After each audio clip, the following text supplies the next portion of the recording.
चलिए स्टार्ट करते हैं। आज हम लोग सनातन धर्म के बारे में समझेंगे, पूरी डिटेल में समझेंगे, बढ़िया से समझेंगे क्या क्या होता है, क्या होता है सनातन धर्म, क्या होता है धर्म, क्या होता है धर्म के बारे में देखेंगे। सनातन क्या होता है ये देखेंगे, फिर देखेंगे आज जो विवाद चल रहा है सनातन धर्म को लेके वो क्या हुआ है। फिर देखेंगे बुद्ध धर्म वाले क्या कहते हैं सनातन धर्म को लेके, वो बोलते हैं कि मेरा धर्म है, तो वो क्यों कहते हैं, तो वो सभी हम लोग आज सारे फैक्ट देखेंगे, समझेंगे क्या क्या होता है। तो शुरू से स्टार्ट करते हैं, एकदम बेसिक से स्टार्ट करेंगे, पूरा डिटेल में समझेंगे क्या क्या होता है, फिर सनातन धर्म में क्या क्या मेन चीज होता है, आत्मा परमात्मा ये सब चीज क्या किसे कहते हैं, सब कुछ हम लोग देखेंगे आज। देखिए सनातन धर्म जो है इसी को बोला जाता है शाश्वत धर्म। शाश्वत धर्म, ठीक है, यानी कि ऐसा धर्म जो सदैव है और सदैव रहेगा, तो यही इसका बेसिक मूल है। सनातन का जो मतलब है वो यही है। देखिए सनातन का मतलब है, संस्कृत का जो शब्द है वो सन यानी कि सदैव, और आतन यानी कि व्याप्त या फैला हुआ, यानी कि ऐसा चीज जो सदैव हो, वो कभी खत्म नहीं होता है। जैसे कि हमने आत्मा की बात की, तो आत्मा को आ जाता है, कभी नहीं मरता है, हमेशा रूप बदलते रहता है। ऐसा कोई भी सिद्धांत हो, जैसे कि सदैव रहने वाला, अनादि अनंत, जो कभी नष्ट ना हो, ऐसा कोई भी चीज, जैसे परमात्मा जो है वो भी कभी नष्ट नहीं होते हैं। देखिए ठीक है, यानी कि जो ऐसा कुछ भी जो सत्य, समय स्थान व्यक्ति परिस्थिति कभी भी बदलता नहीं है, वही सेम हमेशा जैसा है वैसा ही रहेगा, ठीक है। यानी कि ऐसा चीज जो न कभी उत्पन्न हुआ हो, न नष्ट होगा, न वही सनातन है, इसी को सनातन कहा जाता है, जो सदैव रहे। जैसे इसका एग्जाम्पल में देखिए तो ये है कि सत्य हमेशा रहेगा, प्रेम दया न्याय, आत्मा, आत्मा को बोला जाता है हमेशा रहता है। जैसे सूर्य प्रतिदिन उगता है, ये भी एक सनातन नियम है, इसको सनातन नियम है। जो भी चीज, जैसे पृथ्वी गोल है तो ये एक सनातन नियम हो जाएगा, इसी चीज को सनातन कहा जाता है। जैसे कि आत्मा है, कभी न जन्म लेती है न कभी।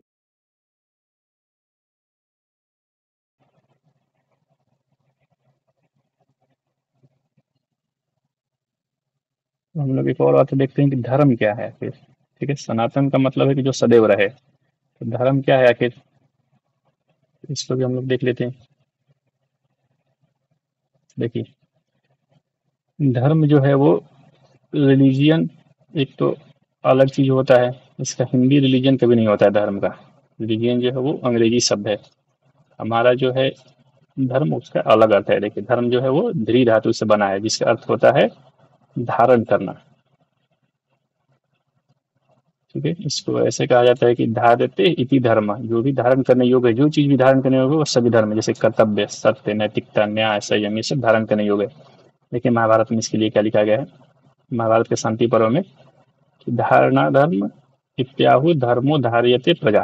ठीक है, यही चीज है कि जो सबको धारण करता है वही धर्म है। ठीक है, जो भी चीज आप धारण कर सकते हैं, जैसे कि सत्य, जो भी अच्छा चीज है जिसको धारण कर दिया जा सकता है। देखिए सबसे बढ़िया चीज इसका धर्म का, जो धर्म के बारे में सबसे बढ़िया लिखा गया वो है मनुस्मृति में।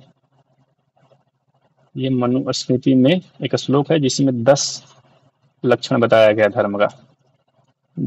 धृति क्षमा दमस्ते च संयम, देखिए धैर्य, क्षमा, आत्मसंयम, चोरी न करना, पवित्रता, इंद्रिय निग्रह, ठीक है, बुद्धि, विद्या, सत्य और अक्रोध, ये जो 10 लक्षण है वही धर्म, जिसके अंदर ये है वो व्यक्ति धार्मिक है। ठीक है, और इसी को धर्म कहा जाता है, और इसी का पालन करना है सबको। अगर हिंदू धर्म या सनातन धर्म आप मानते हैं तो आपको ये 10 लक्षण आपको मानना होता है। ठीक है, और अपना धर्म मानता है सबका। अगर आप लोग गीता में जाइएगा तो देखिए गीता में जो धर्म होता है वो कर्म होता है। जो भी आपका कर्म है वही धर्म है, और पूछा जाएगा कि आपका कर्म क्या है, तो आपका जो कर्म है वो है आपका जो वर्ण है उस अनुसार से काम करना, ये आपका कर्म है। ठीक है, जैसे मान लीजिए कि अगर आप ब्राह्मण धर्म के हैं तो आपका कर्म है, तो ब्राह्मण वर्ण के हैं तो आपका कर्म है पूजा पाठ या ज्ञान अर्जन करना, ज्ञान देना। क्षत्रिय है तो आपका कर्म है, इसमें धर्म का मतलब कर्म से है गीता में, लेकिन यहाँ पे धर्म का मतलब है मनुस्मृति में धारण करने से। महाभारत में भी वही है, धारण करने से। ठीक है, इसका अर्थ भी यही होता है। देखिए यहाँ पे श्री कृष्ण जो है वो अर्जुन को कहेंगे, जब अर्जुन हार मान के जब बैठ जाते हैं अपने रथ पे, तो श्री कृष्ण उनको समझाते हैं, तो अर्जुन कहते हैं, मतलब उनको अपना उनका धर्म याद दिलाते हैं कि भाई तुम्हारा धर्म ये है, तुम क्षत्रिय वर्ण से हो, तुम्हारा धर्म है युद्ध करना और अन्याय के खिलाफ लड़ना। फिर भी वो नहीं मानते हैं, तो फिर उनको देखिए यहाँ पर समझाते हैं, स्वधर्मे निधनम श्रेय परमो धर्म भयावह। इसका मतलब है कि अपने धर्म यानी कि जो आपका तुम्हारा कर्तव्य है का पालन करना उत्तम है, चाहे तुम्हारी मृत्यु क्यों ना हो। दूसरे का धर्म अपनाना भयावह है। तो तुम्हारा जो धर्म है, क्षत्रिय का धर्म है अन्याय के खिलाफ लड़ना, तो अपने धर्म का पालन करते हुए भले ही तुम्हारी मृत्यु हो जाए वो ज़्यादा बढ़िया है, भले कि तुम दूसरे का धर्म अपनाओ और तुम कायर की तरह हार जाओ। तो यहाँ पे इनको समझाते हैं। तो धर्म का ये मतलब होता है, ठीक है। धर्म का मतलब सनातन धर्म है कर्म से, और कैसा कर्म जो आपके वर्ण में है, ठीक है, या फिर जो अच्छा कर्म है वो है यहाँ पे। देखिए, अब जो सनातन है उसमें कुछ चीजें बताई गई है। देखिए कि सनातन में जो कहा गया है वो चीजें जो कि नित्य है, शाश्वत है, जो कि कभी खत्म नहीं होती है, ऐसी चीजें, ठीक है। सबसे जो सनातन धर्म के जो सबसे मूल उदाहरण है वो है आत्मा। आत्मा और परमात्मा दो चीज जो कि कभी खत्म नहीं होता है। परमात्मा से ही आत्मा बना है और आत्मा जो है कि वो वापस परमात्मा ही में चल जाता है। पृथ्वी शरीर आपका मरेगी जो कि माया है, लेकिन आत्मा कभी नहीं मरेगा। इसलिए इसका ये उदाहरण दिया गया है। नैनम छिदन्ति शस्त्राणि, आप लोगों ने ये भी सुना होगा, नैनम दहति पावकर न चैनम क्लेन देवता को न शोषयति मारुता, यानी कि शस्त्र आत्मा को काट नहीं सकता है, ना अग्नि उसको जला सकता है, न जल उसको भिगा सकता है, न वायु उसको सुखा सकता है। आत्मा जो है वो अजर अमर है और अविनाशी है। तो ये हो गया सनातन का। जो चीज शाश्वत है, सदैव है, हमेशा रहेगा, तो इसमें आत्मा हो गई। जैसे कि परमात्मा का भी ये आपने गीता का एक श्लोक है, गीता का जो अध्याय 3 है, अध्याय 3 का ये श्लोक नंबर 7 है। ये भी आपने सुना होगा, यदा यदा हि धर्मस्य ग्लानि भवति भारत अभ्युत्थानं धर्मस्य तदात्मनां सृजाम्यहम्। यहाँ पे श्री कृष्ण जी बताते हैं अर्जुन को कि हे अर्जुन, जब भी धर्म का हानि होता है और अधर्म जब बढ़ने लगता है तब तब मैं पृथ्वी पर अवतरित होता हूँ। यानी कि जो परमात्मा है वो हमेशा आप पे नजर रखे, और जब भी धर्म का हानि होगा वो वापस से पृथ्वी पे आएंगे और फिर से सब कुछ ठीक कर देंगे। इसी तरह देखिए श्लोक 8 में कहा गया है, पितॄणाम साधूनाम विनाशयश्च दुष्टकृतानाम धर्म संस्थापना संभावामि युगे युगे। ये दोनों मिलकर ही पढ़ा जाता है। मतलब इसका ये कहना है कि सज्जनों की रक्षा करने के लिए, दुष्टों का नाश करने के लिए, धर्म की पुनः स्थापना करने के लिए मैं युग युग में प्रकट होता हूँ। यानी कि मैं वापस फिर आता हूँ, हर युग में आता हूँ। जैसे कि 4 युग का, 4 युग महायुग फिर कल्प का है अवधारणा, आगे हम लोग देखेंगे इसको भी। ये आत्मा भी नित्य है, परमात्मा भी नित्य है, तो ये है सनातन का अर्थ कि जो कि कभी खत्म नहीं होता है। देखिए जैसे ब्रह्मांड की उत्पत्ति के बारे में, ब्रह्मांड की भी बोला जाता है कि ये भी सनातन है। तो जो सनातन धर्म है वो ब्रह्मांड की उत्पत्ति को क्या कहता है, जैसे कि ऋग्वेद का ये जो है 10वां मंडल का 129 जो सूक्त है उसमें कहा गया है, नासदीय सूक्त में, कि ये कहा गया कि जब कुछ भी नहीं था, मतलब उनसे पूछा गया कि भाई एक तो ऐसा समय होगा जब कुछ नहीं होगा, जब पृथ्वी बना होगा ब्रह्मांड, तो उसने कहा कि जब कुछ भी नहीं था, सत्य भी नहीं था, सत्य भी नहीं था, ऊपर नीचे कुछ भी नहीं था, तब भी एक देव अद्वितीय चेतना थी जिसको परब्रह्म किया गया है, विद्यमान थी। यानी कि ये भी शाश्वत है। जो भी ब्रह्मांड, मतलब हमको लगता है कि ब्रह्मांड की कभी ना कभी तो उत्पत्ति हुई होगी, लेकिन उस समय भी एक परम ब्रह्म थे जो कि उससे भी पहले थे, ठीक है। वही जो ब्रह्म थे, जो परमात्मा है, जो कि शाश्वत है, सनातन है, अपनी इच्छा से प्रकट हुए, ठीक है। और जब वो अपनी इच्छा से प्रकट हुए तो उसी से एक हिरण्य गर्भ हुआ, ठीक है। हिरण्य गर्भ यानी कि सोने का इसको अंडा कहा जाता है, और इसी से एक दिव्य ऊर्जा निकला। जो पर ब्रह्म है उनसे हिरण्यगर्भ हुआ, उसी से दिव्य ऊर्जा निकला। देखिए जैसे इसीलिए इसको कहा जाता है ब्रह्मांड। ब्रह्मांड का मतलब होता है ब्रह्म प्लस अंड, ठीक है। ब्रह्म का अंड जिससे यह विश्व निकला है, वही हिरण्यगर्भ है। हिरण्यगर्भ था, उसी से पूरा दुनिया बना है, इनसे आगे चलकर पूरा ब्रह्मांड का रचना हुआ, ठीक है। ये जो परमात्मा थे इन्होंने क्या किया, प्रकृति का बनाया, माया उत्पन्न हुई जिससे, और इसी माया से ये पंच महाभूत बने, आकाश वायु अग्नि जल पृथ्वी, ये सब माया है। जब भी माया जो नष्ट होगी, जैसे मतलब हमारा जो शरीर है, तो वो जब नष्ट होगी तो वो नष्ट होकर इन्हीं पंचभूत में मिल जाएगी, इसी को माया कहा गया है।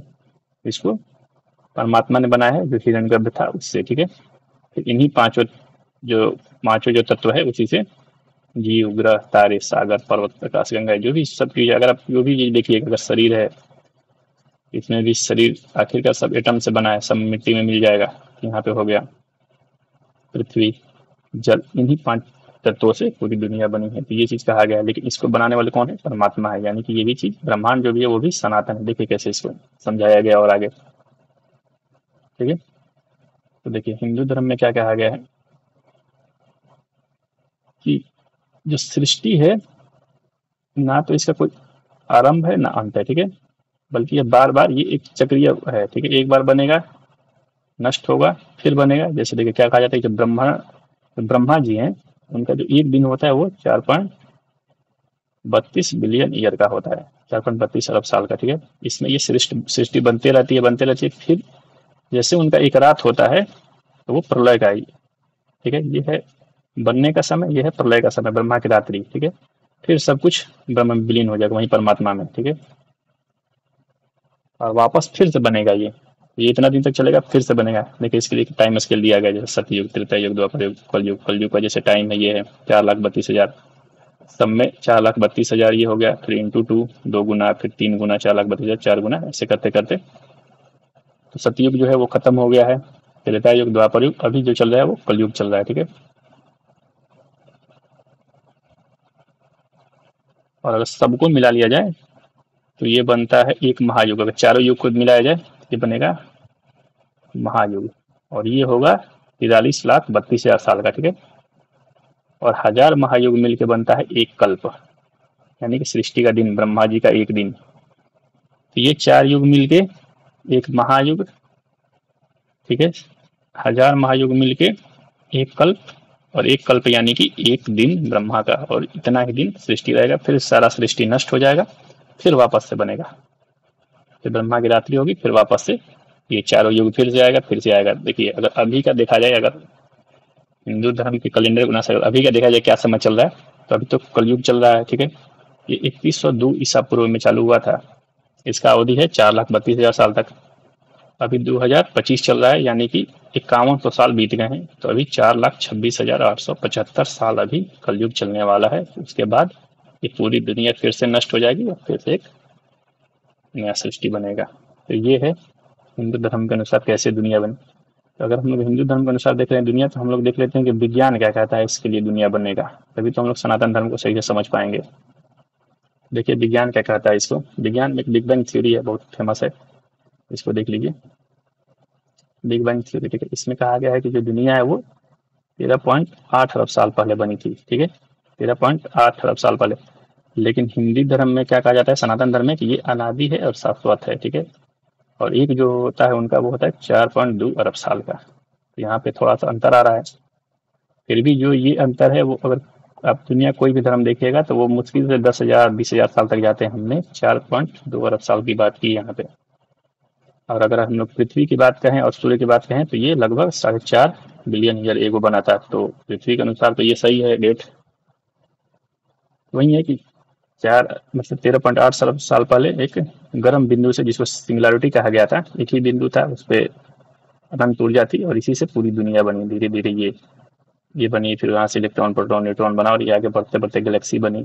तो हमारे धर्म में भी तो यही कहा जा रहा है कि एक परमात्मा थे, उनसे फिर ये माया बनी। माया यानी कि जो भी चीज तत्व हैं, इलेक्ट्रॉन, प्रोटॉन, न्यूट्रॉन, जो भी तत्व हैं, ये सब बना, फिर ये आगे बढ़ते गया। तो ये चीज यहाँ पे भी, हालांकि ये पूरी तरह सत्य नहीं है, लेकिन कुछ ना कुछ तो संकेतिक रूप में तो मिल ही जा रहा है हम लोग को। तो यही हुआ, उसी समय जब विस्फोट हुआ तो ऊर्जा बड़ा पदार्थ बना, और ये ब्रह्मांड लगातार फैल रहा है। ये चीज यहाँ पे दिखाया जा रहा है, ठीक है। जैसे हमने क्या कहा, इसमें क्या कहा कि ब्रह्मांड लगातार फैल रहा है बिग बैंग में।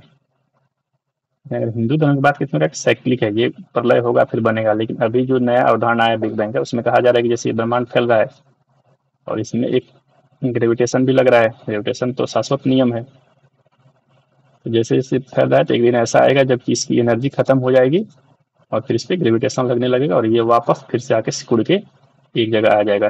जैसे बिग बैंग है, वैसे ही एक बिग क्रंच कहा जाता है, बिग क्रंच। वापस ये फिर बिग क्रंच हो जाएगा, तो एक ऐसे बिंदु पर आ जाएगा, फिर से ये टूटेगा। तो ये हो गया साइक्लिक प्रोसेस। तो ये चीज हमारे धर्म में भी कहा गया, सनातन धर्म में, और यहाँ पे भी ये चीज है, ठीक है। यहाँ पे पदार्थ जो है विस्फोट से उत्पन्न हुआ है, पदार्थ जो है ब्रह्म से हुआ है। तो ये चीज बिग बैंग और इसमें अंतर है। हालांकि कुछ तो समानता भी है, कुछ कुछ अंतर भी है। और अंतर देख लेते हैं, अन्य धर्म क्या कहते हैं इस पे। ठीक है, देखिए सनातन धर्म के विरोध में थोड़ा सा हम लोग तर्क देख लीजिए कि लोग क्या क्या तर्क देते हैं सनातन धर्म के विरोध में। तो सबसे पहले सृष्टि की उत्पत्ति हमने देख लिया, बिग बैंग क्या कहता है और दिखाया था। ठीक है, जैसे जीवों को उत्पत्ति, इसमें कहा जाता है हमारे धर्म में कि ब्रह्म ने माया बनाया और माया से बना सारा जीव, पंचभूत, पंचभूत से। लेकिन इसमें है कि इवोल्यूशन थ्योरी होता है कि पहले, जैसे यहाँ पे कहता है केमिकल थ्योरी। ठीक है, जैसे कि केमिकल से पहला जीव बना, फिर वहां से ये सेलुलर जीव बने, फिर 2 सेल 3 सेल ऐसे करते करते फिर बड़े जानवर बने, फिर उससे बड़े जानवर से बनते बनते बंदर बना, बंदर से आदमी बना। तो ये चीज है एवोल्यूशन थ्योरी। लेकिन हमारे यहाँ एक नहीं, ब्रह्म ने सब बनाया, तो यहाँ पे थोड़ा सा गलत हो जा रहा है। जैसे सृष्टि चक्रीय है तो वो कहते हैं कि नहीं लीनियर है, लगातार फैल रहा है। फिर यहाँ पे अनादि अनंत ब्रह्म का, लेकिन यहाँ पे नहीं है ऐसा। ठीक है, और ये एक थोड़ा सा होता है हम लोग के धर्म में, धर्म कर्म और पुनर्जन्म का। ठीक है, तो ये सब कोई मानता है, लेकिन इसका कोई प्रमाण नहीं है, वैज्ञानिक प्रमाण है नहीं कि अगर आप कोई कर्म कीजिएगा तो उसका फल आपको मिलेगा कि नहीं है। कई लोग जन्म से ही अंधे होते हैं, तो फिर कह दिया जाता है कि ये आपके पुराने कर्मों का है, तो पुराने कर्म किसी ने देखे नहीं है। तो ये सब सनातन धर्म के विरोध में ये सब तर्क दिए जाते हैं। ठीक है, देखिए बौद्ध धर्म क्या तर्क देता है उसको भी थोड़ा समझ लेते हैं हम लोग। ठीक है, अब देखिए बौद्ध धर्म के साथ बौद्ध धर्म लोग क्या कहते हैं। ठीक है, सेम भाई बौद्ध धर्म में भी जैसे जीव का उत्पन्न जो हुआ चक्रीय है, लेकिन उसने बौद्ध धर्म कहता है कि नहीं, ईश्वर ने नहीं बनाया है कोई किसी को भी। जैसे यहाँ पे हम लोग के धर्म में कहता है सनातन धर्म में कि सृष्टि का जो उद्देश्य है वो है मोक्ष प्राप्ति करना। जो भी मानव है, जैसे आपका जो जीवन हुआ है, आपका सबसे बड़ा लक्ष्य है मोक्ष प्राप्ति करना। आपको अच्छे कर्म करने हैं, 3 प्रकार के कर्म होते हैं। ठीक है,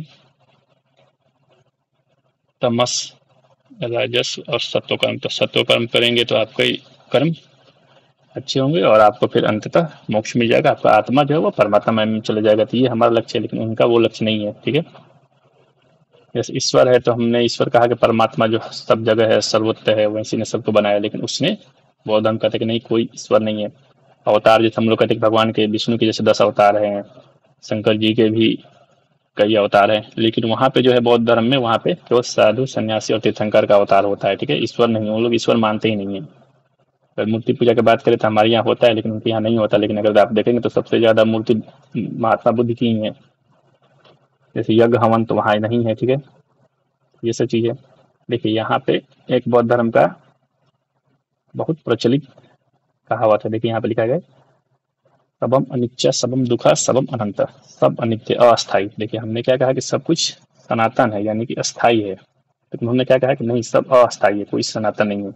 सब दुखपूर्ण है, कोई अस्थाई आत्मा नहीं है। उन लोग कहते हैं कि आत्मा नहीं है, अस्थाई नहीं है कुछ भी। ठीक है, तो बौद्ध धर्म कहना चाह रहा है कि संसार शाश्वत नहीं है, सनातन धर्म नहीं है। ठीक है, यहाँ पे देखिए एक चीज यहाँ पे आपको समझ में आएगा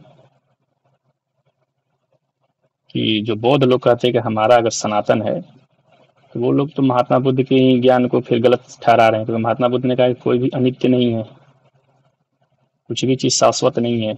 अगर कोई मूर्ख है जो कह रहा है कि बौद्ध धर्म को सनातन धर्म कहते हैं, तो फिर तो वो तो महात्मा बुद्ध को ही गलत बता रहा है।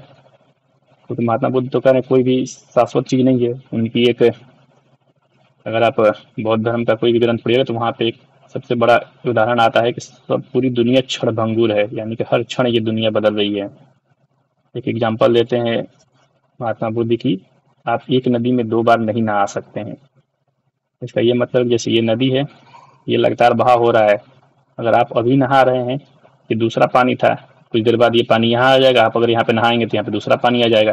यानी कि हर चीज हर क्षण बदल रहा है। तो इस हिसाब से तो बौद्ध धर्म तो हुआ ही नहीं सनातन धर्म। ये सनातन का मतलब हमने शुरू में भी बताया कि सनातन का जो मतलब है वो है शाश्वत से है। ठीक है, तो कोई भी अगर कहे कि बौद्ध धर्म को सनातन धर्म कहते हैं या बौद्ध धर्म में सनातन धर्म, जैसे बौद्ध धर्म में कहीं आपको कोई मूर्ख लोग कहते दिख जाएंगे कि शाश्वत जो लिखा है, सनातन जो लिखा है, वो बौद्ध धर्म सबसे पहले लिखा गया है। तो वो जो शाश्वत वर्ड यूज करते हैं वो सनातन धर्म के विरोध में यूज करते हैं, ना कि ये कहते हैं कि हम ही सनातन धर्म है। तो सब गलत है। ठीक है, देखिए सनातन धर्म में क्या एक हम लोग समरी देख लेते हैं क्या है। तो सनातन धर्म में ईश्वर तो एक ही है, ठीक है, लेकिन उनको जानने पूजने का अनेक मार्ग है, जैसे शिव विष्णु और हमेशा अवतार होता है, लेकिन ईश्वर एक ही है। इनको कहा गया है ब्राह्मण या ब्रह्मांड, ठीक है। परमात्मा जो है वो एक ही है। तो जीवन पद्धति है, ये एक धर्म ना होकर एक जीवन पद्धति है, ठीक है।